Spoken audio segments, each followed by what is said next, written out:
ধরলো এটা বেডি। তাই নাকি? হ্যাঁ এটা হাফ বয়েল না ফুল বয়েল দাও তো। একটা জি ভাই। হাফ বয়েল না ফুল বয়েল দেখো। এত হাতেরটা কি? হাতেরটা হ্যাঁ হাফ বয়েল কোনটা? এটা ফুল বয়েল কোনটা? দেখতে হবে। দেখো চেক করো। ক্যামেরা ঠিক করো। আমার মনে হয় সাপের ডিম। কেমন হাঁসের ডিম? রাশিদিন শিওর শিওর। দেখো হাঁসের ডিম। রাশিদিন মনে করো নাম বলে কেডা। হাঁসের ডিম চেক করতে এত সময় লাগে? হ্যাঁ সময় লাগবে সময় লাগে অবশ্য। ভালো হয় গোল হয় ক্রিম হয় একটু হালকা মিডিয়াম। এটা হাঁসের ডিম না? হ্যাঁ জি এই যে কে জানি কি ডিম? কুসুম লাল না তো?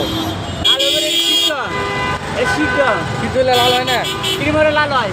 শিওর? হ্যাঁ আর তুমি খাই দেখাও তো ভেজাল আছে নাকি? গাজর আছে আপনি কি মরে যাবেন এক না? পিস খাও। আমি গেলে আপনি মরবেন। আমি মরবো না, তুমি মরবা ভেজাল থাকলে। আমি মরবো। হ্যাঁ আচ্ছা আমি মরলে তো আপনি আমার খাওয়াবেন। ভেজাল প্রমাণ করো, মরার বিষয়ে পরে ভেজাল আছে নাকি না এটা দেখি। গাজর না কিছু নাই। হ্যাঁ ভেজাল আছে। এ ভাই ভেজাল আছে না? খাইতেছে না? তাহলে ভেজাল না তাহলে খাও না কেন? খাও না কেন? আচ্ছা ঠিক আছে খাও তুমি। খাও। হ্যাঁ রেডি। হ্যাঁ। বিসমিল্লাহ। সেই ভেজাল নাই। তার মানে তোমার এটা সাপের ডিম না। রাশিদিন আচ্ছা, তাহলে প্রমাণ হলো যে হাঁসের ডিম। মানে যে ভয় পা। ও মজা।